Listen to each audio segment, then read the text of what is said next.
teman-teman yang boleh hadir di sini pada malam hari ini.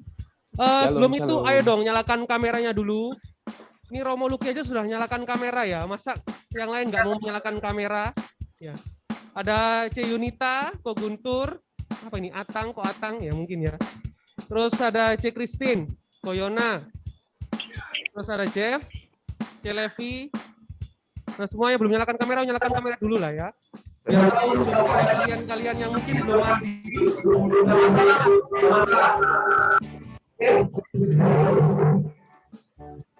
Nyalakan dulu kameranya. Saya nggak mau nyanyi sendirian ya. Meskipun sudah ada C Windy di sini ya, sama C Monci. Tapi yang di rumah juga harus ikut nyanyi lah. Oke, teman-teman semua yang sudah nyalakan kamera boleh say hello ke teman yang kanan kiri atas bawahnya. Halo, say hello dong, dengan senyuman dong, ketawa dong, ketawa dong. Oke, terima kasih semuanya. Oke, yang pada saat ini boleh rindu, boleh benar-benar yakin bahwa Tuhan sungguh sangat baik, boleh diangkat tangannya. Kita boleh sembah Tuhan pada malam hari ini, kita boleh puji Dia, kita boleh percaya bahwa Tuhan sungguh sangat baik. Dengan hati bersyukur, halamannya dengan pujian,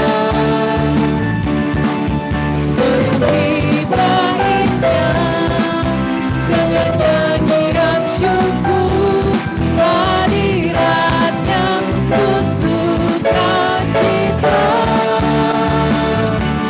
Satu hati aman dan anugerahnya kekal selama-lamanya. Amin. Sebab Tuhan, satu hati aman dan anugerahnya kekal selama-lamanya. Amin. Mari masuk gerbangnya semua. Mari masuk gerbangnya dengan hati bersyukur, halamannya dengan pujian, penuhi baitnya dengan nyanyian syukur, hadiratnya ku sukacita. Satu hati aman dan anugerahnya kekal selama-lamanya. Amin. Satu hati aman dan anugerahnya kekal selama-lamanya. Amin. Kita tepuk tangan untuk Tuhan. Satu hati aman dan anugerahnya kekal selama-lamanya. Amin. Sebab Tuhan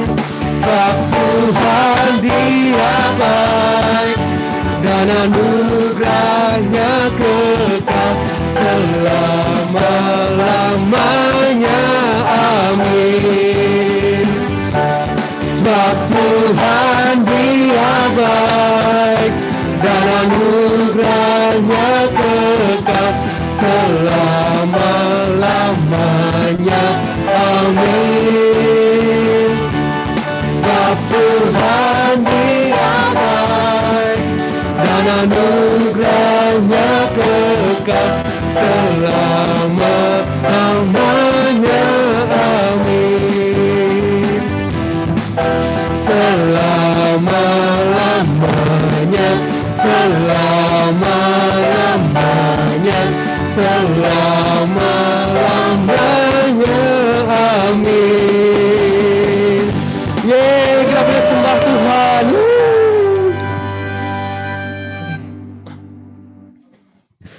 Baik Tuhan, terima kasih. Bila mana pada malam hari ini kau boleh kembali berkumpul Tuhan di sini. Dan pada saat ini Tuhan kami boleh memulai persekutuan doa kami dalam nama Bapa dan Putra dan Roh Kudus. Amin. Kami berterima kasih Tuhan Bila mana pada malam hari ini Kau boleh penuhi setiap dari kami dengan kuasa-Mu.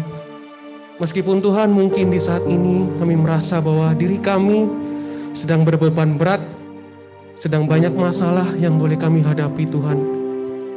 Tapi Tuhan Yesus, kami percaya Tuhan, Kau boleh sertai kami, Kau boleh bimbing kami, Kau boleh pegang tangan kami, Kau tuntun kami Tuhan, untuk benar-benar kami Kau boleh berikan kekuatan baru. Dan Tuhan Yesus, pada saat ini kami boleh serahkan setiap hati kami. Tolong layakkan setiap dari kami Tuhan, setiap dari kami yang mungkin pada saat ini juga berbuat dosa Tuhan, yang sering mengecewakan Engkau dan tidak layak di hadapan-Mu. Dan Tuhan Yesus, Kau sungguh baik, Kau boleh layakkan kami, Kau bolehkan kami Tuhan untuk masuk ke gerbang-Mu lebih dalam lagi.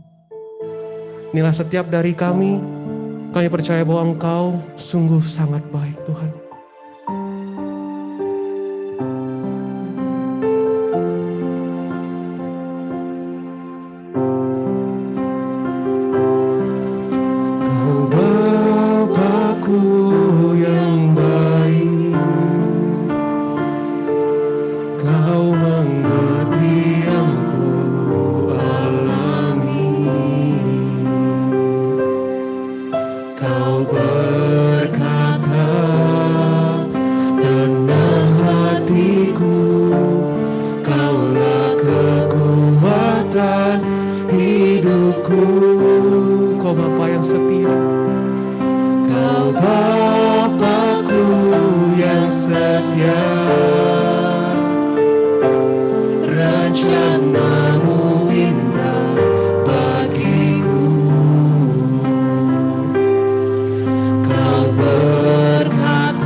Tuhan, bahwa Engkau sungguh sangat baik.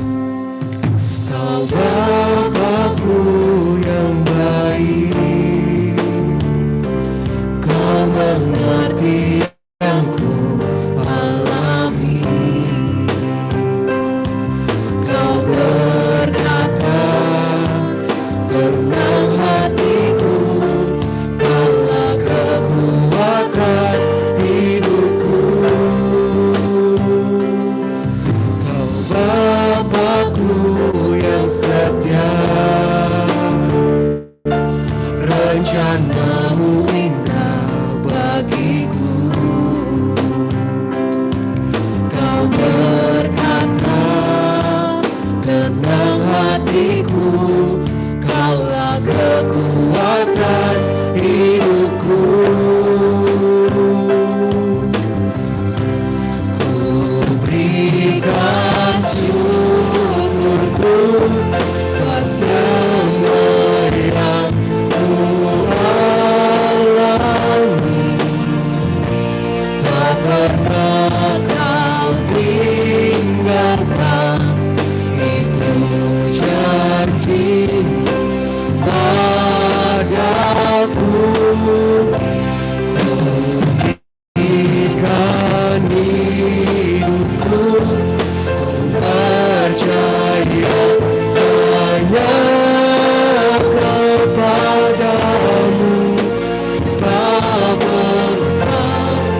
kepadamu, sebab Engkau Tuhan yang terbaik bagiku. Sebab Engkau Tuhan, sebab Engkau Tuhan yang terbaik bagiku. Kau sungguh baik, sebab Engkau Tuhan yang terbaik bagiku. Oh Yesus, terima kasih, kami bersyukur, Kau sungguh baik Tuhan. Kuasa melimpah bagi kami, Kau tak pernah tinggalkan kami. Terima kasih Tuhan, kami bersyukur, Kau sungguh baik. Terima kasih Tuhan, terima kasih, terima kasih, Kau sungguh baik. Kau tak pernah tinggalkan kami, Kau yang selalu ada Tuhan. Kami bersyukur, kami berterima kasih. Kuasa-Mu bekerja bagi kami, Kau yang tak pernah tinggalkan kami. Terima kasih Tuhan, terima kasih atas kebaikan-Mu, atas penyertaan-Mu kami bersyukur. Terima kasih, terima kasih Tuhan, terima kasih, Kau sungguh baik. Ku berikan syukurku buat semua yang ku alami. Tak pernah Kau tinggalkan, itu janji-Mu padaku. Ku berikan hidupku, ku percaya hanya kepadamu, sebab Engkau Tuhan yang terbaik bagiku. Ku berikan syukurku buat semua yang ku alami. Tak pernah Kau tinggalkan, itu janji padaku.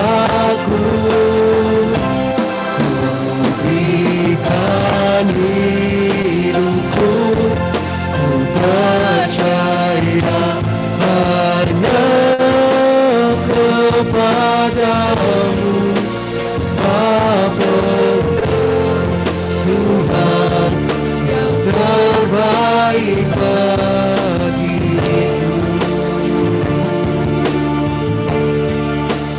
Sebab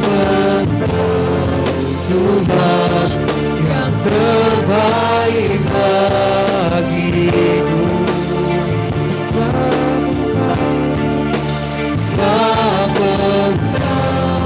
Tuhan yang terbaik bagiku.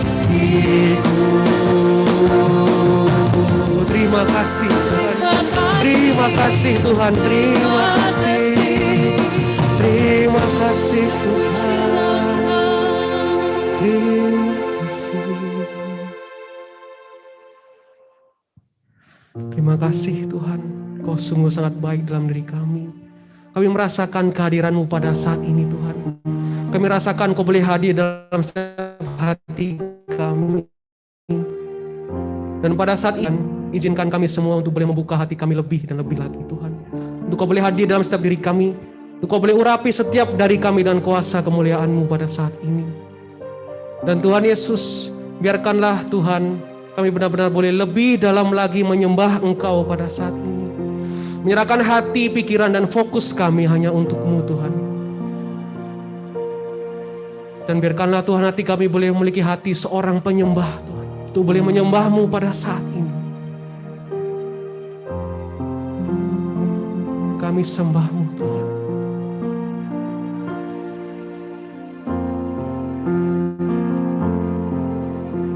Sungguh besar setiamu, nyata di sepanjang hidup kami.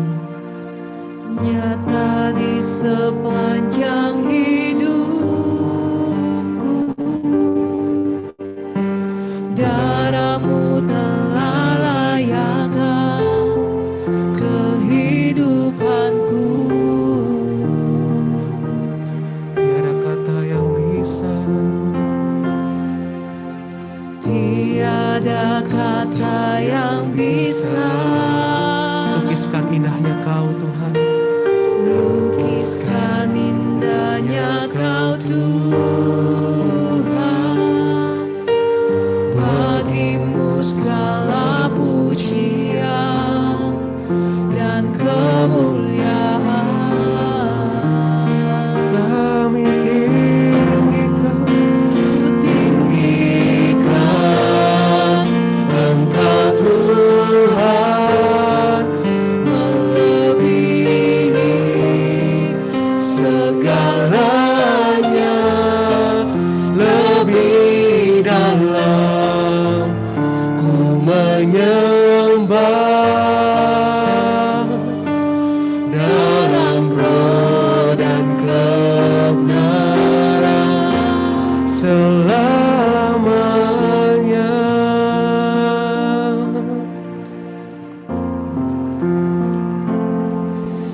Sungguh besar setiamu, nyata di sepanjang hidupku. Darah-Mu telah layakkan kehidupanku.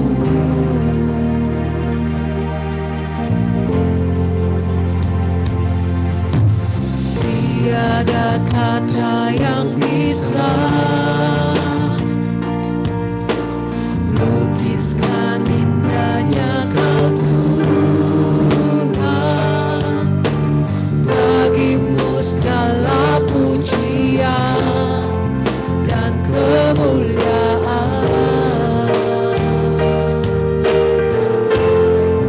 Ku tinggikan Engkau Tuhan, melebihi segalanya, lebih dalam ku menyembah,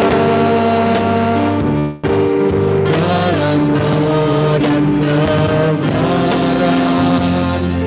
Ku tinggikan Engkau Tuhan, melebihi segalanya, lebih dalam ku menyembah, dalam roh dan kebenaran. Ku tinggikan Engkau Tuhan, melebihi segalanya, lebih dalam ku menyembah, dalam roh dan kebenaran. Ku tinggikan Kami tinggikan nama-Mu Tuhan, Engkau Tuhan, lebih segala sesuatu di dunia ini. Biarkanlah kami boleh lebih dalam menyembah-Mu Tuhan. Kami tahu Tuhan kami makhluk yang egois Tuhan.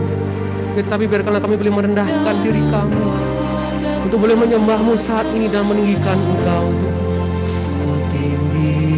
Tuhan, Engkau Tuhan melebihi segalanya, lebih dalam ku menyembah dalam roh dan kebenaran, dalam roh dan kebenaran, dalam roh dan kebenaran, dalam roh dan kebenaran selamanya.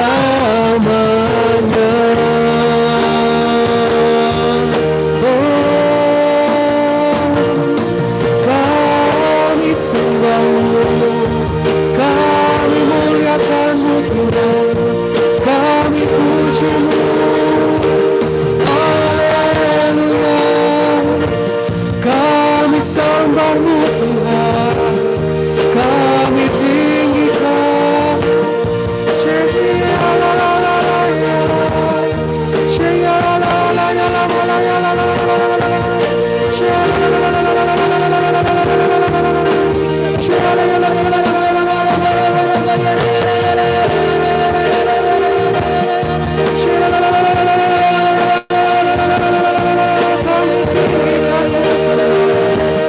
Kami sembah-Mu.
Rendahkan hatimu, hai anak-anakku.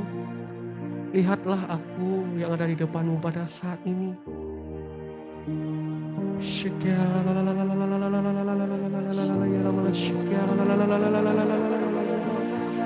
Bukalah hatimu, hai anakku. Terimalah aku, rendahkan hatimu.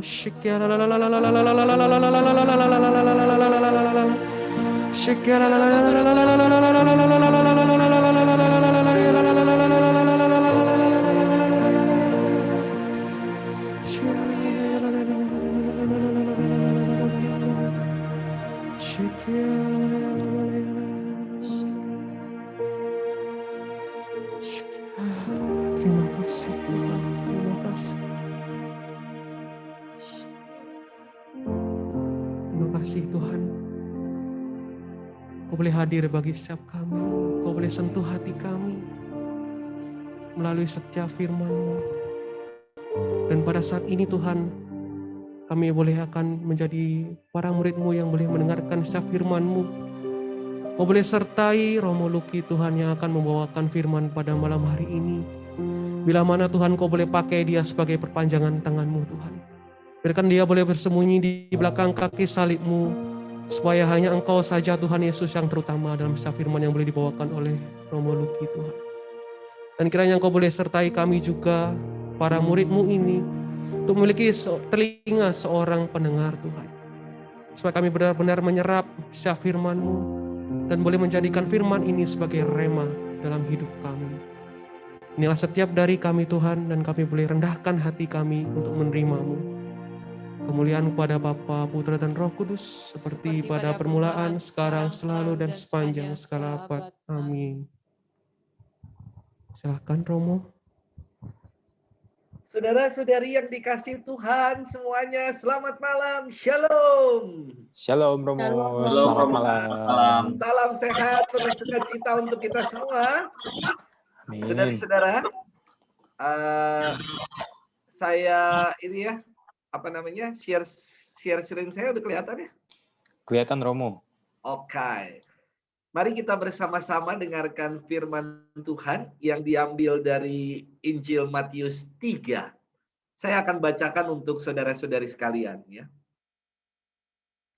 Pada waktu itu tampillah Yohanes Pembaptis di padang gurun Yudea dan memberitakan, "Bertobatlah sebab kerajaan surga sudah dekat."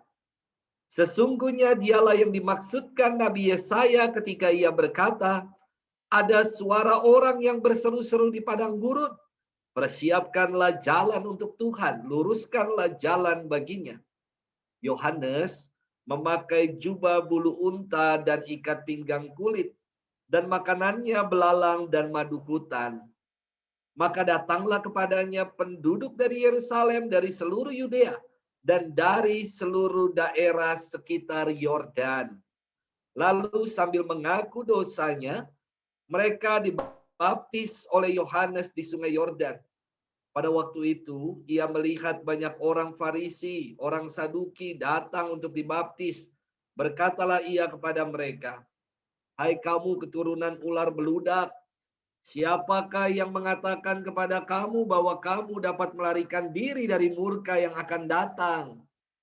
Jadi, hasilkanlah buah yang sesuai dengan pertobatan.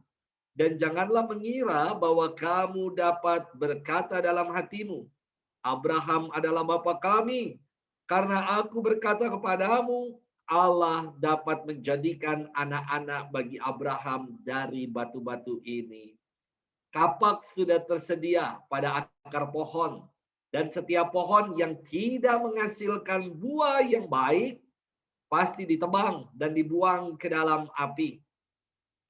Aku membaptis kamu dengan air sebagai tanda pertobatan, tetapi ia yang datang kemudian daripadaku lebih berkuasa daripadaku, dan aku tidak layak melepaskan kasutnya.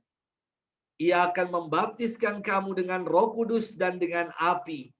Alat penampi sudah di tangannya. Ia akan membersihkan tempat pengirikannya dan mengumpulkan gandumnya ke dalam lumbung. Tetapi debu jerami itu akan dibakar dalam api yang tidak terpadamkan." Demikianlah Injil Tuhan. Terpujilah Kristus. Ibu bapak, saudara-saudariku, orang muda semua yang dikasihi Tuhan, selamat malam. Shalom. Selamat malam Romo, Shalom. Salam sehat, ya, penuh berkat dan sukacita tinggal untuk saudara-saudari sekalian. Saudara-saudari, bagi Anda yang baru lihat saya pertama kali, salam kenal, salam jumpa. Nama saya Romo Kristoforus Luki. Saya dari Kuskupan Agung Jakarta, pemain import untuk PDKK Surabaya. Saudari-saudara, bagi Anda yang baru lihat saya, coba lihat. Kira-kira saya ini ada potongan pastur kagak ya? Saya kira saya nggak punya potongan pastur ya. Mungkin ibu bapak, saudara-saudari lihat tuh, kok pastur tampangnya ngono kayak gini gitu ya. Gini-gini pastur ya. Saya berkarya di Paroki Bintaro Jaya, Gereja Santa Maria Regina. Kalau saya boleh tanya, tadi saya baca di bagian cover depan itu ada tulisan PDKK orang muda, lalu ada GYB. GYB itu apa ya? Gembala yang baik Romo. Gembala yang baik. Oh, gembala yang baik, luar biasa gembala yang baik GYB ya. Semoga GYB-nya adalah selain gembala yang baik, GYB-nya menjadi kepanjangan gembira sebab YB, Yesus beserta kita. Amin. Saudari-saudara, saya ingin menyampaikan sebuah pembelajaran untuk kita bersama. Tema kecilnya itu belajar dari Santo Yohanes Pembaptis. Saya memberi judul pembelajaran pada malam hari ini, He must increase but I must decrease. Biarlah ia yang lebih besar, tapi aku yang semakin kecil. Ibu bapak, saudari-saudaraku yang dikasih Tuhan, saya tuh senang sekali kalau diundang-undang ke persekutuan doa, apalagi persekutuan doa anak-anak muda yang hadir malam hari ini. Buat saya istimewa, menguatkan, menggetarkan jiwa. Ketika tadi nyanyi, saya melihat beberapa dari saudara-saudari ada yang sungguh mengalami roh itu tercurah. Kita juga lagi ini ya, hari-hari ini kan kita lagi doa novena mohon karunia Roh Kudus. Sekarang udah hari keberapa ya saudara-saudari ya? Halo? 5, Romo. Syukurlah ada yang ikut berarti ya. Sekarang udah hari ke-5. Ada berapa sih karunia Roh Kudus saudara-saudari? Ada 7. Wah, ada 7, istimewa, istimewa. Bisa disebutkan 7 itu apa aja ya? No berhikmat, no nasihat, no pelindung. Wah, luar biasa. Wah, luar biasa nih. Siapa nih? Mbak Justina ya. Romo ngapalinnya begini. Saudara-saudari, saya ngapalinnya begini. Romo ngapain sih diapalin karunia-karunia Roh Kudus? Ada 7, ada 7 sakramen, ada 7 karunia Roh Kudus, belum lagi ada 9 buah roh. Ngapain sih itu diapal? Ya bagaimana mungkin karunia itu datang dan tinggal kepada kita kalau kita nggak tahu, ya kan? Maka baik kita mengingatnya. Saya dulu ketika belajar, saudara-saudari semua, teman-teman muda, saya tuh selalu bikin singkatan supaya gampang mengingat. Kalau ada 7 karunia Roh Kudus, saya singkat dengan meledai bahasanya gitu dulu waktu SD ya. Saya singkat 7 karunia Roh Kudus itu dengan 3K, 2P, NT. Wah, udah habis. 2P, NT. Apa? Pertama adalah karunia kebijaksanaan. K yang kedua adalah karunia kesalehan, pietas. K yang ketiga adalah karunia keperkasaan, fortitude, ya, keperkasaan. 2P sekarang, lumayan. 3 udah disebut, sekarang 2P. P yang pertama adalah pengenalan akan Allah. P yang kedua adalah pengertian. NT, nasihat dan takut akan Allah. Saya ulangi ya. 7 karunia Roh Kudus. Semoga teman-teman muda, saudara-saudari yang hadir malam hari ini dalam persekutuan doa, kita ingat, kita lagi mohon karunia Roh Kudus. Ada umat yang tanya sama saya begini, Romo, kenapa sih kok ada doa novena Roh Kudus? Ya elah, baru jadi Katolik berapa lama, nggak tahu kenapa ada doa novena karunia Roh Kudus, doa novena memohon Roh Kudus. Kenapa, saudara-saudari? Karena Yesus yang naik ke surga 10 hari kemudian, ada peristiwa Pentakosta, dia menganugerahkan Roh Kudus kepada para murid. Para murid yang tadinya mengurung diri, mengunci-ngunci pintu, ketakutan karena Yesus wafat. Mereka nggak yakin sama apa yang diamanatkan Yesus untuk pergi, wartakanlah kabar sukacita. Mereka nggak yakin. Mereka ketakutan, mengurung diri dalam rumah-rumah dan mengunci-ngunci pintu rumah-rumah mereka. Tapi apa yang terjadi ketika peristiwa Pentakosta, ketika Roh Kudus tercurah atas diri para murid, mereka buka itu pintu. Mereka bersaksi tentang kebenaran kalau Yesus sungguh telah bangkit. Nah, itulah yang kita mohon ya. Dalam peristiwa sesudah Yesus naik ke surga, kita memohon karunia Roh Kudus. Saya ulangi ya. 3K, 2P, NT. Roh kebijaksanaan kita mohon datang, wisdom ya. Roh kesalehan, pietas, roh kesalehan. Lalu roh keperkasaan, fortitude. Roh pengetahuan, pengenalan akan Allah, nasihat dan takut akan Allah. Semoga dengan 7 karunia Roh Kudus yang kita mohonkan, ini udah hari ke-5, sebentar lagi Pentakosta. Teman-teman muda, saudara-saudari semua, sungguh-sungguh dimampukan untuk menjadi saksi-saksi kabar sukacita. Hei, kalau Romo bilang menjadi saksi kabar sukacita, sukacita artinya bukan kalian bawa Bible kemana-mana. Bukan artinya kalian bawa Bible lalu dipercaya atau di mana gitu ya. Kalian bilang, bertobatlah dan Injil. Dirajam kamu. Menjadi pewarta kabar sukacita bukan hanya dalam kata.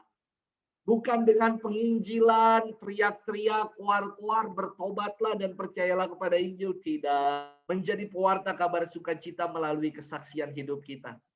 Satu hal sederhana yang ingin saya ajarkan.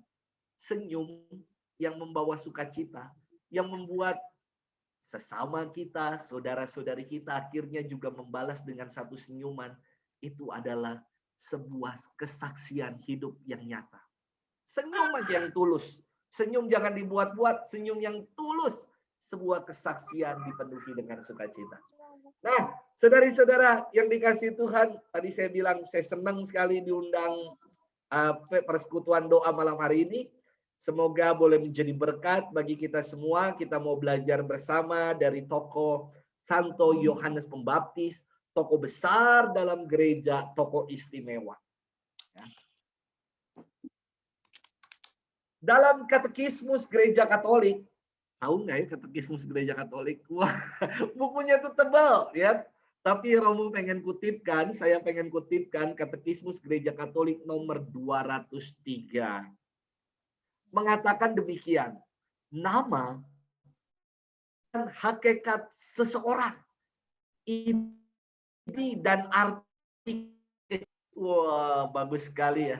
Jadi nama itu punya arti. Mengungkapkan doa dari orang tua yang memberikan nama. Saya ingat waktu Romo masih usia SMP, ketika saya usia SMP gitu ya. Itu nama-nama suka dibolak-balik. Kita bikin baju angkatan ya, bikin baju angkatan supaya namanya itu disamarkan. Nama saya kan Lucky ya, supaya disamarkan diganti namanya. Kilu, wah elah. Atau Lucky, lu kira-kira aja sendiri ya. Saudari-saudara, nama itu padahal punya arti. Nanti saya mau kisahkan bagaimana penamaan diri saya. Wah, sebab juga istimewa seperti Yohanes Pembaptis. Nanti kita mau belajar nama Yohanes itu artinya apa.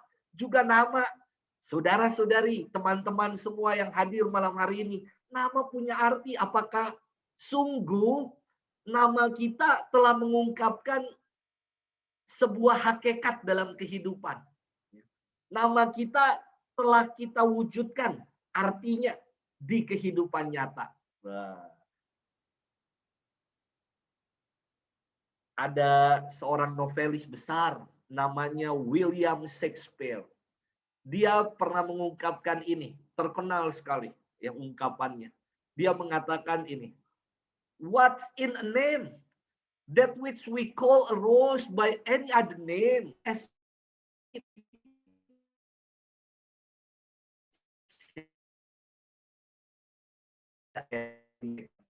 andai kita memberi nama lain untuk bunga mawar, ia tetap berbau wangi. Ya, istimewa ya. Banyak pro dan kontra dari apa yang William Shakespeare katakan ini. Karena apa? Bagi William Shakespeare mungkin bukan sekedar nama nggak ada artinya, bukan. Karena begini, nama itu mengungkapkan, tadi saya katakan nama itu mengungkapkan harapan dan doa dari orang tua, dari siapapun yang memberi nama itu kepada kita. Dan saya sungguh mengamini, mengimani itu. Buat saya, apa yang dikatakan William Shakespeare ini ingin mengatakan kualitas sejati di balik setiap nama yang ada pada kita. Supaya jangan hanya nama sekedar tinggal nama saja. Ya. Supaya nama bukan hanya sekedar untuk panggilan saja. Tetapi nama punya makna terdalam di dalamnya. Seperti bunga mawar. Ya, seperti bunga mawar. Kalau kita menamakan sesuatu yang lain, walaupun wanginya sama, beda. Bunga mawar itu karena ada keindahan. Punya duri tapi dia indah dan harum. Wah, istimewa. Saudari-saudara semua, ya, kita mari kita menggali nama-nama kita. Ya, nama-nama kita yang hadir di sini ada Juan, Valencio, Guntur. Loh, kok ada nama tim pujian ya? Ada Valentina, Benny, Gunawan, Wawa, Yesika. Semoga nama-nama kita itu bukan hanya sekedar tempelan atau buat panggilan aja. Tapi nama kita sungguh kita wujud nyatakan. Sungguh menjadi kualitas dalam hidup kita. Apalagi nama baptis kita, saudara-saudari. Bukan supaya keren-kerenan. Dikasih nama baptis, tidak. Tapi kita ingin menyerupai, meneladani orang kudus yang menjadi nama pelindung baptis kita. Ya. Semoga tahu ya, saudara-saudari yang hadir di sini, semoga tahu kisah hidup dari orang suci, santo dan santa yang menjadi pelindung baptis saudara-saudari. Jadi bukan hanya keren-kerenan. Kalau ditanya namanya Paijo, dikasih nama depannya Paul, Paul Paijo. Atau P3, Paul Paijo, Ponorogo.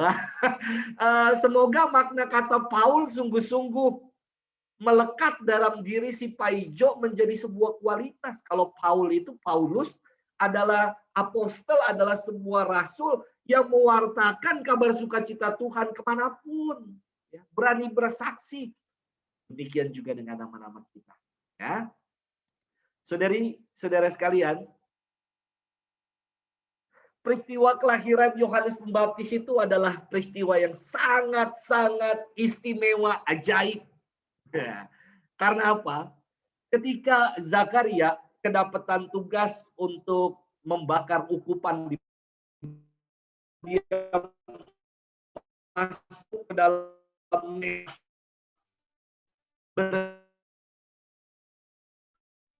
membakar perjanjian, Zakaria dapat kabar gembira dari malaikat Gabriel. Kalau istrinya dikatakan mandul, namanya Bunda. Dia dengar kabar sukacita itu, dia tertawa, menunjukkan ketidakpercayaan dia. Maka dia lama sekali berdoa di dalam bait Allah, nggak keluar-keluar. Orang banyak tuh sampai bingung, loh kok kenapa ini Zakaria nggak keluar-keluar? Ya, apakah terjadi sesuatu sama dia? Lalu ketika dia keluar, dia bisu.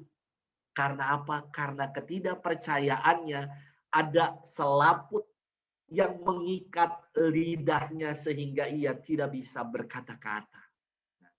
Yang menarik, saudara-saudari, peristiwa Zakaria akhirnya kembali berkata-kata dan selaput yang mengikat lidahnya gugur adalah ketika Zakaria memberikan nama untuk anaknya.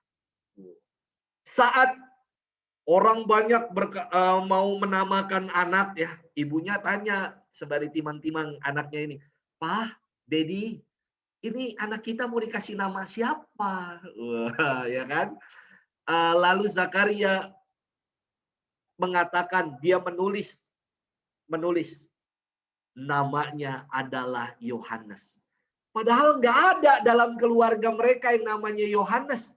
Tetapi nama Yohanes adalah nama yang dimintakan oleh malaikat untuk diberikan kepada anak yang dikaruniai kepada keluarga Zakaria dan Bunda Elizabeth.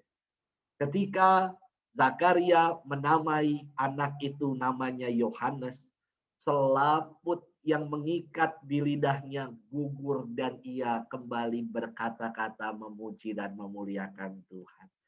Peristiwa kelahiran Yohanes Pembaptis yang tadi saya katakan ya spektakuler. Ketika memasuki usia kandungannya ke-6 bulan, Bunda Maria datang mengunjungi Bunda Elizabeth, ya kan? Lalu istimewa dikatakan apa? Ketika Bunda Elizabeth mengatakan, ketika salammu terdengar, anak yang ada di dalam rahimku melonjak kegirangan. Keren ya. Jadi Yohanes Pembaptis belum lahir saja, dia itu sudah melonjak kegirangan. Maka nanti misinya apa sih Yohanes Pembaptis? Dia kan ingin meluruskan dan mempersiapkan jalan bagi Tuhan. Yohanes Pembaptis datang lebih dahulu. Nah, peristiwa kelahiran Yohanes Pembaptis sangat-sangat spektakuler, ajaib. Pertama, dia punya Bunda Elizabeth, udah tua usianya dan dikatakan mandul. Zakaria juga udah tua, ya kan? Lalu akhirnya mendapat luar biasa anugerah istimewa dari Allah. Ia boleh mempunyai anak yang punya misi khusus di tengah dunia. Nanti kita belajar bersama apa yang menjadi misi dari Yohanes Pembaptis. Teman-teman semua, saudara-saudari, nama Yohanes ini istimewa dari kata Ibrani Yohanan. Yohanes dari kata Ibrani Yohanan. Artinya adalah anugerah dari Allah. Dan sungguh kelahiran Yohanes Pembaptis di dalam keluarga Zakaria dan Elizabeth merupakan anugerah besar bagi keluarga, juga saya kira bagi kita semua, saudara-saudari. Maka tidak heran banyak orang bertanya di dalam kitab suci ketika anak ini dinamai Yohanes, banyak orang yang bertanya akan menjadi apakah anak ini kelak? Sebab tangan Tuhan menyertai dia. Wah, orang banyak sampai bergumam seperti itu. Bahkan Yesus sendiri mengatakan Yohanes itu jauh lebih besar dari antara para nabi. Wah, istimewa ya. Tokoh besar, sampai orang banyak pun mengagumi dia, tapi dia itu dilihat dari cara berpakaiannya. Coba lihat. Pakaiannya bulu unta, berikatkan pinggang, makanannya belalang dan madu hutan. Luar biasa sekali. Saudari-saudara yang dikasihi Tuhan, Santo Yohanes Pembaptis sungguh menjadi kegembiraan kehadirannya untuk seluruh manusia. Bahkan melalui kehadiran Yohanes Pembaptis, ayahnya yang tadinya bisu, kini dapat kembali mewartakan kabar sukacita Tuhan. Maka saya ingin mengajak poin pertama renungan saya ingin mengajak begini, teman-teman semua. Terkadang dalam hidup ini, kita tuh menjadi pribadi-pribadi yang bisu. Nggak bisa ngomong atas karya baik Allah yang kita alami. Kita nggak bisa bersaksi, kita lupa untuk bersyukur. Dan kita begitu mudah mengeluh atas hidup yang kita alami.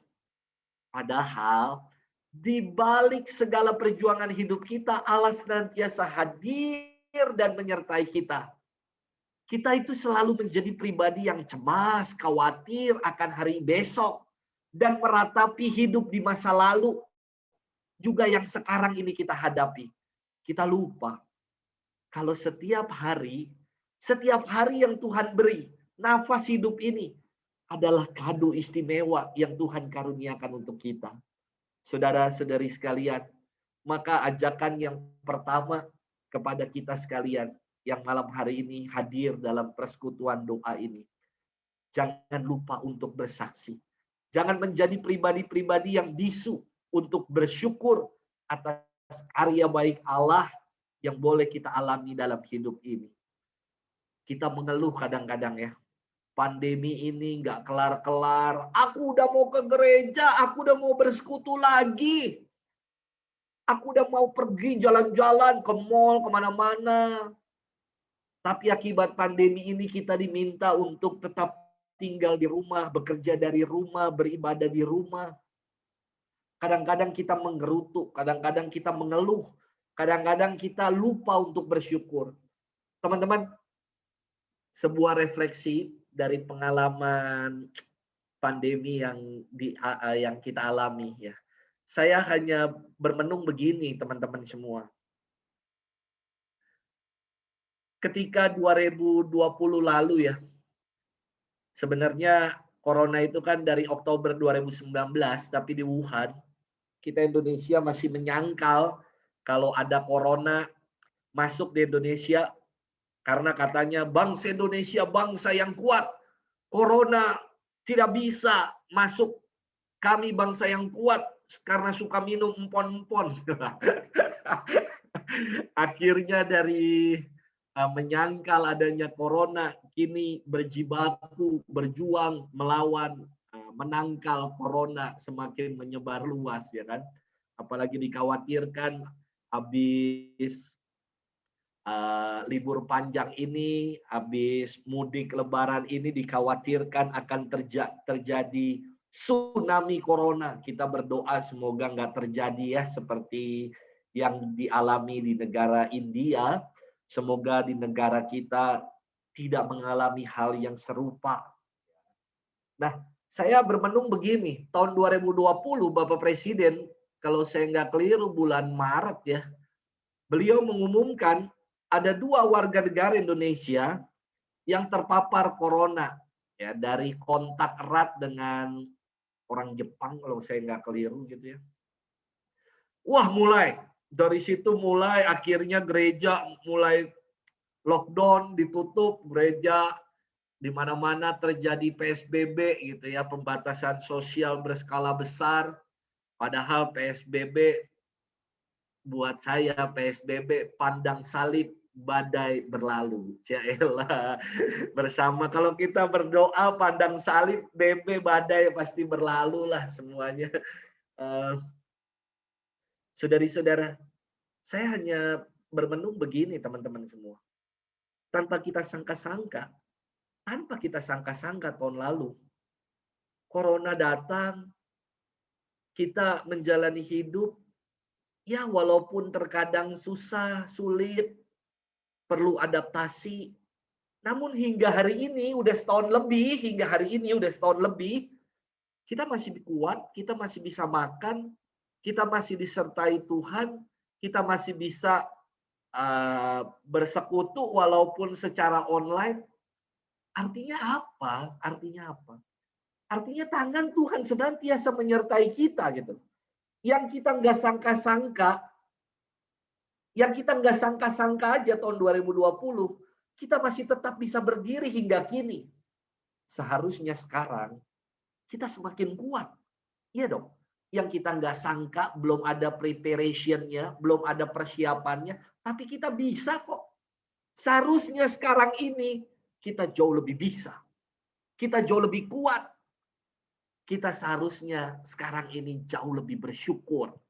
Karena apa? Karena kita telah merasakan sungguh penyertaan kasih Tuhan dalam hidup. Saudari-saudara, maka ajakan yang pertama ini, yuk jangan menjadi pribadi-pribadi yang bisu untuk bersyukur. Mari kita bersyukur atas setiap anugerah Tuhan yang boleh kita alami. Nah, teman-teman semua, saya ingin mengajak poin yang kedua. Yuk mari kita kenang peristiwa kelahiran kita. Wah, ada gambar baby, lucu-lucu, cantik ya. Peristiwa kelahiran kita masing-masing itu merupakan sebuah anugerah dari Tuhan loh. Saya mau berkisah demikian. Ketika saya dilahirkan itu, saya dilahirkan secara prematur, teman-teman semua. Berat saya itu ketika lahir cuman 1,8 kilo. Panjangnya 38 cm. Prematur, kecil. Sama botol kecap itu lebih besar botol kecap saya kira. Ya kan? Kisah kelahiran saya buat saya istimewa. Karena apa? Selain saya dilahirkan secara prematur, waktu itu ketika saya dilahirkan, daerah tempat saya tinggal itu lagi banjir. Papa saya nggak bisa pulang. Lagi kerja nggak bisa pulang karena banjir. Banjirnya itu, waduh, gila-gilaan banjirnya itu ya. Tidak bisa diterobos oleh sepeda motor dan oleh kendaraan. Maka luar biasa nih. Ini pentingnya hidup bertetangga sama yang lain, bersaudara sama yang lain. Tetangga-tetangga di kampung saya tinggal itu gotong ibu saya loh. Kan lagi banjir. Ibu saya digotong, mama saya tuh digotong sama tetangga, dibawa ke rumah sakit St. Carolus. Ibu saya udah nggak sadar, ya kan? Air ketuban sudah pecah. Akhirnya saya lahir. Maka saya diberi nama Luki, artinya apa? Mucur. Untung. Bahasa Jawanya itu bejo. Karena dia nih lahirnya nih, untung nih. Lagi banjir, ditolongin tetangga. Lahir dengan selamat. Luar biasa ya. Bejo, maka untung. Maka saya dikasih nama Luki. Ya, Lucky. Dalam bahasa Latin disebut Felix, felicitas. Kegembiraan, keuntungan, sukacita. Nah, teman-teman semua, saudara-saudari, dulu tinggi saya coba hanya 38 cm. Berat saya 1,8 kilo. Kini tinggi saya 167 cm. Jangan ditanya beratnya berapa ya. Karena urusan berat biar Allah yang menilainya. Nah, yang ingin saya katakan, yang ingin saya sampaikan begini malam hari ini. Betapa istimewanya kasih Allah yang menyertai kita. Dari kelahiran kita hingga menjadi seperti kita saat ini. Apakah kita pernah mensyukurinya? Ya. Hal yang pertama saya ingin ajarkan, mari kita lepaskan segala kebisuan, ketidakpercayaan kita untuk memuji Allah yang selalu menyertai kita. Jadi teman-teman, kalau Anda saat ini sedang bersungut-sungut atas hidup, belajar dari kisah kelahiran Yohanes Pembaptis yang istimewa, kisah kelahiran kita pasti juga istimewa. Syukurilah anugerah itu. Ya, saya kira itu. Nah, saudari-saudara, setelah kita belajar dari peristiwa kelahiran Yohanes Pembaptis, sekarang mari kita tengok. Apa sih yang menjadi misi Yohanes Pembaptis? Wah, tadi disampaikan dalam Matius 3, telah dinubuatkan oleh Nabi Yesaya, akan ada orang yang berseru-seru di padang gurun, persiapkanlah jalan bagi Tuhan, luruskanlah jalan baginya. Inilah misi Yohanes. Mempersiapkan jalan Tuhan dan meluruskannya.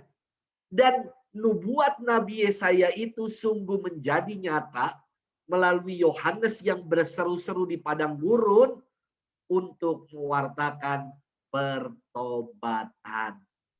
Ini dia. Teman-teman semua, Yohanes Pembaptis itu mewartakan pertobatan ya. Apa sih arti kata tobat? Tobat itu kan kata serapan Arab. Dari kata taubat. Dari kata taubat. Taubat itu artinya kembali pada fitrah atau citra asali. Kemarin belum lama, tanggal 13-14 lalu, saudara-saudari kita yang beragama Muslim merayakan Idul Fitri. Kembali kepada fitrah. Ada fitri, yang fitri. Fitri itu fitrah. Fitrah artinya itu citra. Kembali pada citra asali kita sebagai gambar dan rupa Allah. Bertobat artinya apa? Kita kembali menjadi gambar dan rupa Allah lagi. Ketika kita karena dosa telah tercemar diri kita, gambar dan rupa Allah yang ada di dalam diri kita tercemar, melalui pertobatan, fitrah kita, citra kita dikembalikan menjadi anak-anak Allah, menjadi gambar dan rupa Allah. Nah, saya bangga sekali sebagai orang Katolik. Karena apa? Karena dalam gereja Katolik ada yang namanya sakramen tobat. Namun, banyak orang, khususnya anak-anak muda, suka bertanya begini, Romo, kenapa sih harus ngaku dosa sama pastor? Kenapa nggak langsung aja sama Tuhan, Romo? Sob, ya, saya pengen mengatakan begini, Sob. Sejak zaman Yohanes Pembaptis, tadi dikisahkan dalam Matius 3, dikatakan demikian. Mereka mengaku dosanya dan dibaptis oleh Yohanes. Dari tradisi aja, tradisi orang Israel, tradisi orang Yahudi, udah ada tradisi pengakuan dosa itu. kok kita sekarang bertanya-tanya? Ingat, ada 3 pilar iman gereja Katolik. Yang pertama adalah kitab suci. Yang kedua adalah magisterium, kuasa mengajar gereja. Yang ketiga adalah tradisi. Dari kata tradere, artinya meneruskan. Tradisi kudus, tradisi rasuli, itulah iman kita. Kita beriman dari tradisi para rasul. Mereka yang dulu secara erat langsung berkontak dengan Tuhan, mengalami Tuhan, dan mereka meneruskan, menurunkannya kepada kita. Tradisi itulah yang oleh gereja Katolik dipegang. Saudara sekalian, maka kalau ada orang yang bertanya, kenapa sih Romo kita nggak ngaku dosa aja sama Tuhan secara langsung? Berarti kurang paham tentang tradisi suci, tradisi kudus yang ada dalam gereja Katolik. Bahwa setiap dosa yang kita buat, teman-teman semua, selalu tuh ada hubungannya, mencederai hubungan kita dengan Allah, juga mencederai hubungan kita dengan gerejanya yang kudus. Nah, imam adalah perwakilan dari gereja sebagai pelayan sakramen. Untuk kembali memperdamaikan hubungan kita dengan Allah, juga hubungan kita dengan gereja Allah. Maka istimewa kalau kita ada kesempatan dalam gereja Katolik yang namanya menerima sakramen pengampunan dosa. Nanti saya mau jelaskan berikutnya ya. Nah, teman-teman semua, kembali ke figur Yohanes Pembaptis yang misinya mempersiapkan dan meluruskan jalan bagi Tuhan. Misi itu dia tunaikan dengan mewartakan pertobatan dan membaptis mereka yang percaya. Maka kita pun diundang untuk kembali bertobat, berdamai dengan Allah dan sesama, kembali kepada citra kita sebagai gambar dan rupa Allah. Saya tuh prihatin, banyak umat yang kini merasa enggan untuk menerima sakramen tobat dengan macam-macam alasan. Malas ngantri, kenal sama romonya jadi malu, menunda-nunda, udah lain kali aja. Saya ingin mengatakan begini, siapapun dari kita nggak ada yang tahu kapan saat ajal kita tiba. Dalam firman kita dikatakan untuk berjaga-jaga dan waspadalah.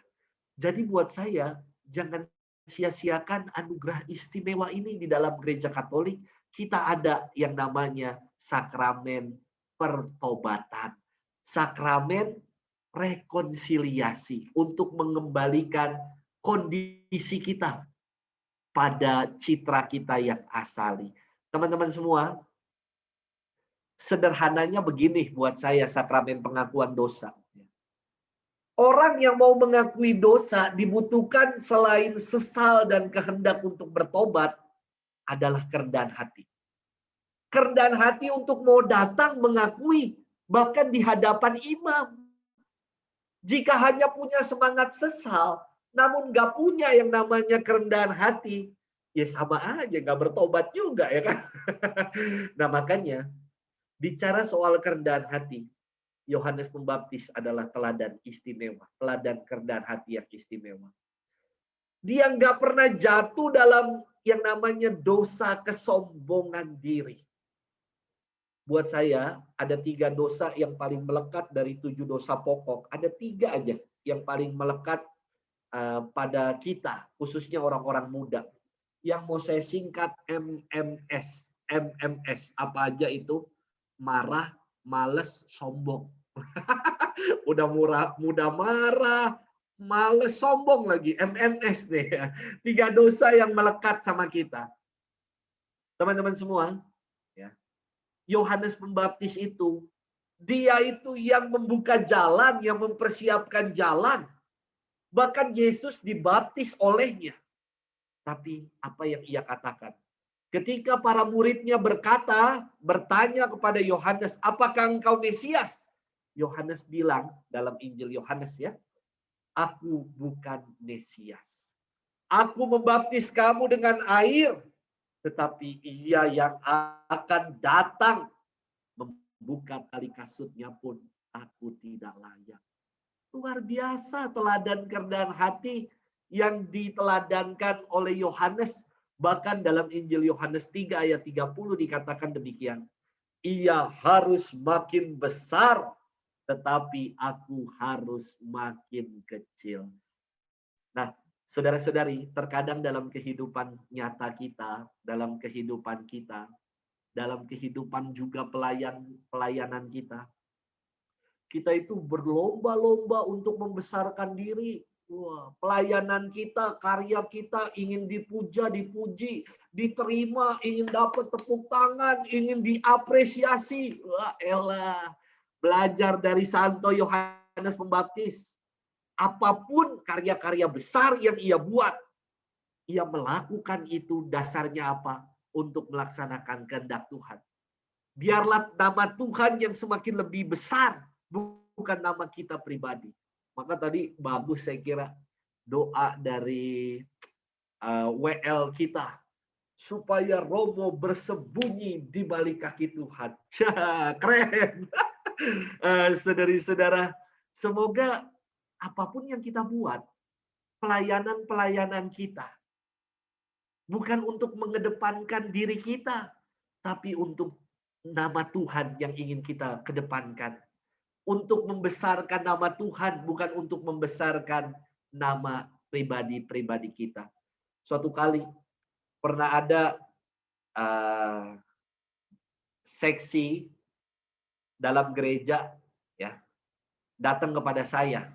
Dewan Paroki Pleno itu datang kepada saya, dia berkata kepada saya gini, Romo, saya mau minta mundur. Saya tanya, kenapa? Saya merasa pelayanan saya nggak diterima, Romo. Saya kecewa. Saya udah melakukan yang baik, tapi orang-orang masih mencibir saya, masih julid, masih nyinyir ngomongin saya. Lalu saya katakan kepada Dewan Paroki Pleno ini yang mau mundur, saya bilang gini, Ibu, disinilah letak ketulusan sebuah pelayanan. Pelayanan ibu menjadi teruji ketika mengalami penolakan. Tapi ibu mau terus melayani, itulah namanya pelayanan yang tulus, yang cuma-cuma. Pelayanan yang mau membesarkan nama Tuhan, bukan membesarkan nama pribadi.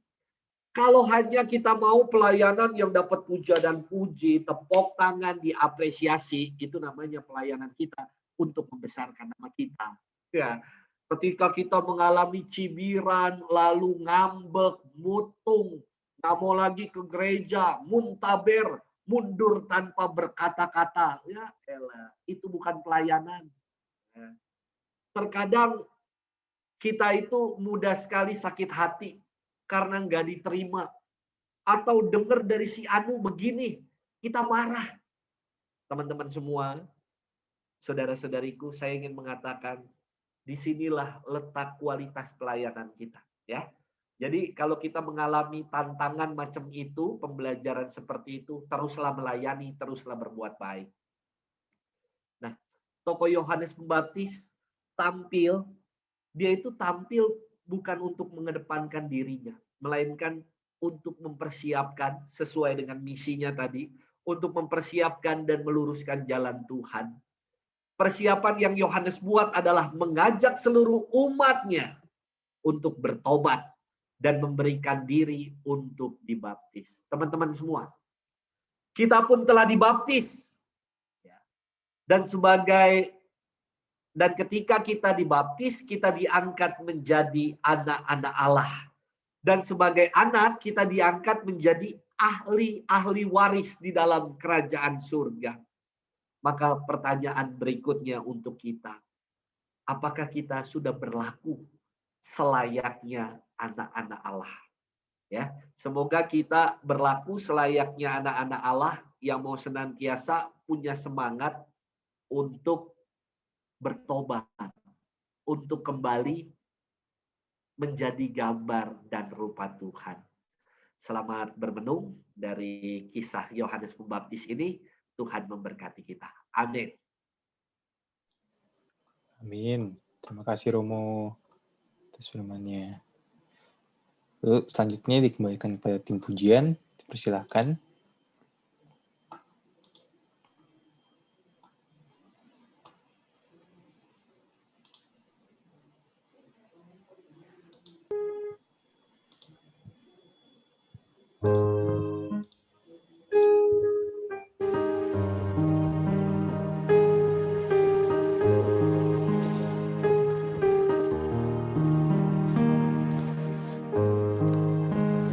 kekuatan di jiwaku,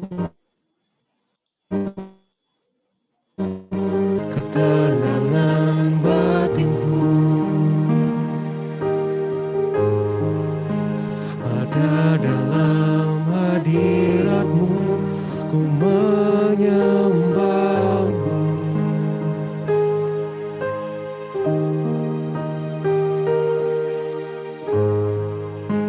Tersungkurku di kaki-Mu, rasakan hadirat-Mu. Takkan ku melepaskan-Mu, Kau cahaya bagiku, mengiringi seumur hidupku, masuk dalam rencana-Mu Bapa.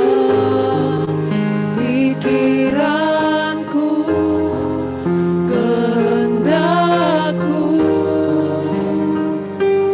ku serahkan padamu.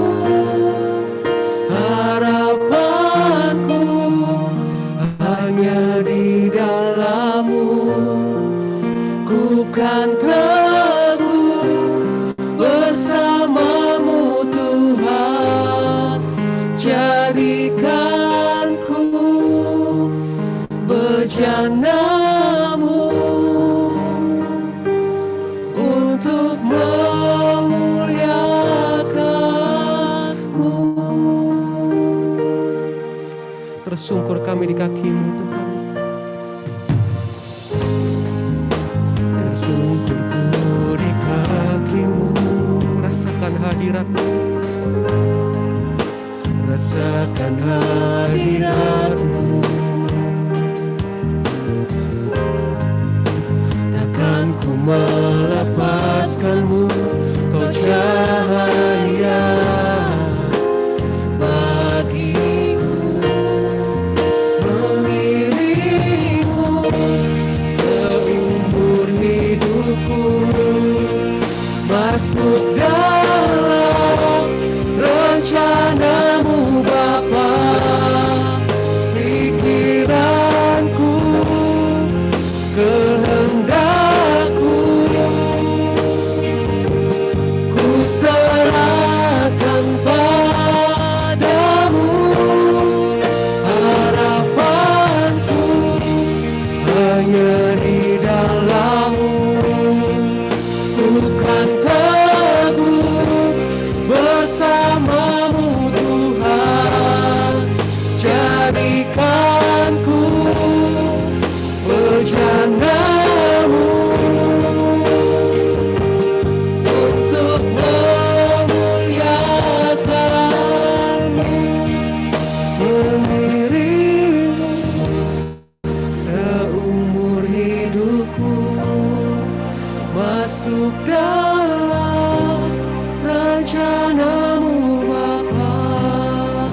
Pikiranku, kehendakku,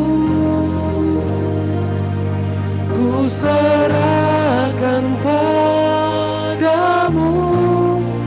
Harapanku hanya di dalam-Mu, ku kan teguh bersama-Mu Tuhan. Jadikanku bejana-Mu untuk memuliakan-Mu, untuk memuliakan-Mu, untuk memuliakan-Mu. Benar Tuhan, sama seperti Yohanes Pembaptis yang boleh Engkau utus ke dunia ini untuk mempersiapkan jalan-Mu Tuhan. Dia dengan segenap rendahan hatinya, dia juga terus sadar Tuhan bahwa dia diutus ke dunia ini karena Engkau yang boleh memberikan dia misi, Tuhan. Sama seperti kami di sini, para pelayan-pelayan-Mu dan anak-anak-Mu ini, Tuhan.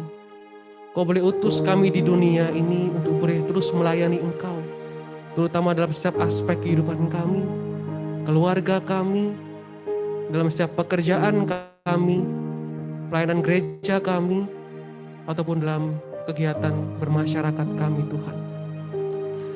Terus juga Tuhan, Kau boleh bentuk kami sesuai dengan kehendak-Mu, Tuhan. Jadikan kami bejana-Mu, Tuhan. Kami percaya Tuhan bahwa Kau boleh bentuk setiap dari kami dengan rupa yang baik adanya. Terima kasih Tuhan, terima kasih. Inilah setiap dari kami, Tuhan. Kami boleh sadar bahwa Engkau bentuk kami sesuai dengan kehendak-Mu. Terima kasih. Oke, persembahan.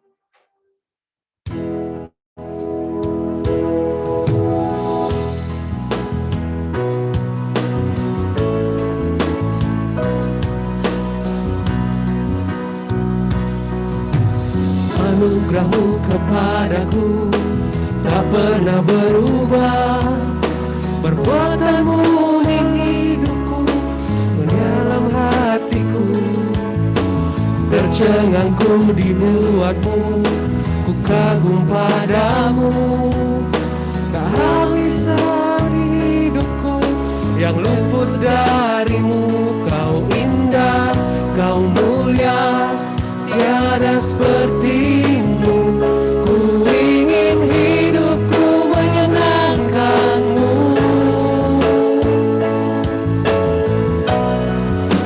Segala puji, segala hormat, segenap hatiku menyembah-Mu.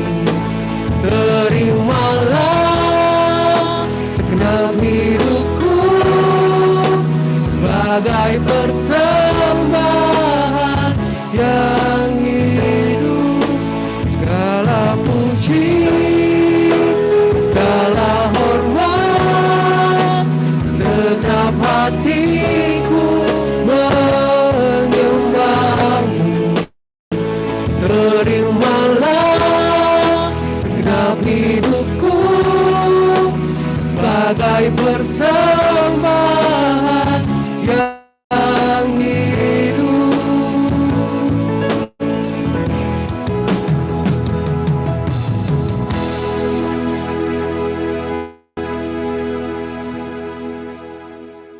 Oke, untuk host silakan pengumumannya.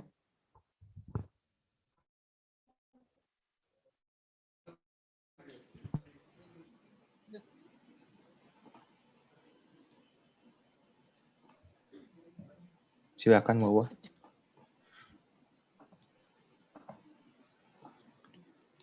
Pengumuman kita kembali persekutuan doa berikutnya di tanggal 1 Juni, jamnya sama, jam 7 malam. Kita seperti biasa open room mulai pukul 18.30. Nanti link registrasinya ada di Instagram @pdmpkkgb ya. Next-nya Juan.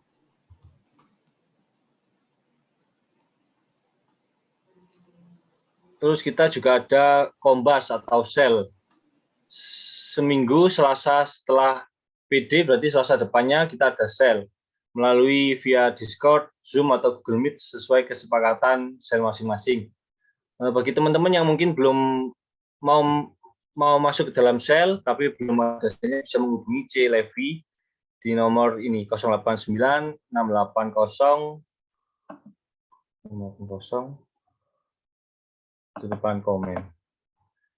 680310018. Next.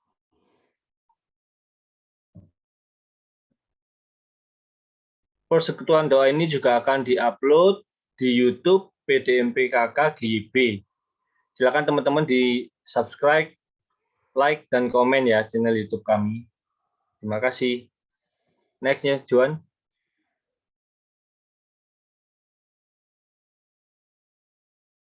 Ya, GIB juga melayani PDMPK.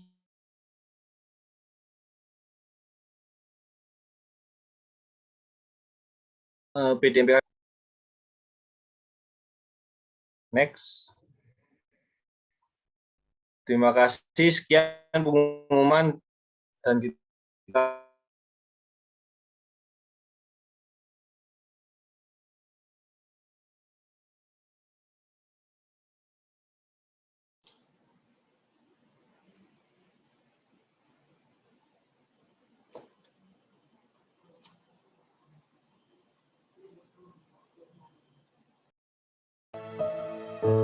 Oke, Tuhan, kami bersyukur Tuhan, Kau boleh berikan kami firman-Mu pada malam hari ini, terutama untuk Romo Luki Tuhan, untuk setiap firman-firman yang boleh dia sampaikan pada malam hari ini. Tuhan Yesus Kristus, kami percaya Tuhan bahwa setiap firman yang boleh dibawakan Romo Luki, boleh benar-benar menjadi rema, boleh benar-benar menjadi suatu tuntunan baru bagi hidup kami. Dan Tuhan Yesus, pada saat ini Tuhan, kami juga berterima kasih untuk persekutuan doa pada malam hari ini. Kau benar-benar boleh hadir dalam kami. Kau boleh benar-benar urapi setiap dari kami, supaya kami boleh menjadi manusia yang lebih baik lagi Tuhan. Terima kasih Tuhan, terima kasih. Kemuliaan kepada Bapa, Putra dan Roh Kudus, seperti pada permulaan, sekarang selalu, dan sepanjang segala abad. Amin. Nama Bapa, Putra, dan Roh Kudus. Amin. Oke, teman-teman, mari kita boleh kembali memuji dan menyembah Tuhan. Kita boleh tutup persekutuan doa ini dengan bersuka cita di dalam namanya.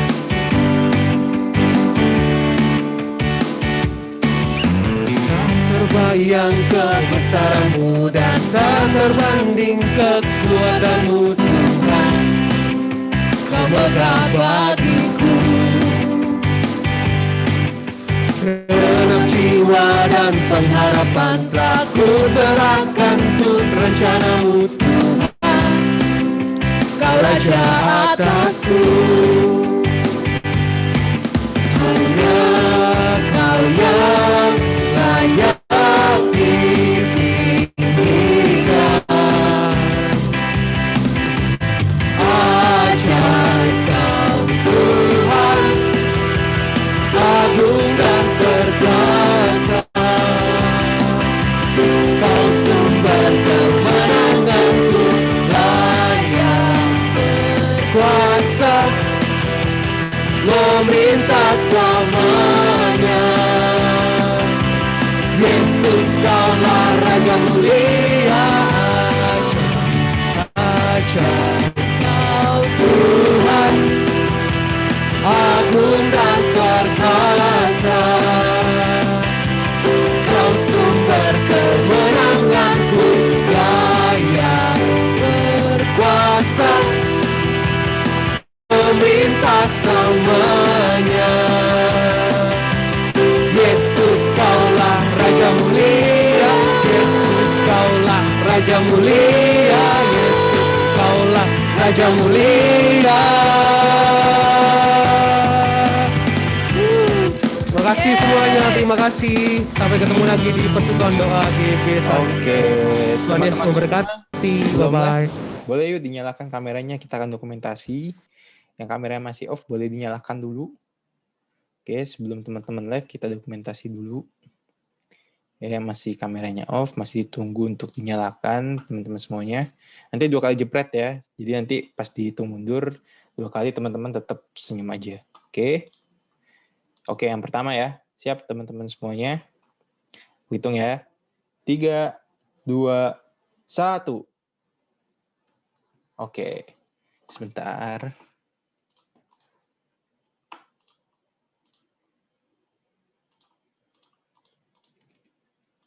Oke. Sekali lagi. Nah, ini boleh gaya bebas teman-teman semuanya ya. Bebas ya. Oke. 1, 2, 3. Oke. Sip. Thank you teman-teman semuanya. Selamat malam. Sampai jumpa di persekutuan doa berikutnya. Terima kasih teman-teman semuanya. Terima kasih tim pujian. Terima kasih Romo. Terima kasih Romo. Malam hari ini. Terima kasih. Dadah semuanya. Terima kasih semua. Thank you. Izin pamit. Oke Romo, selamat malam. Selamat Selamat malam. malam.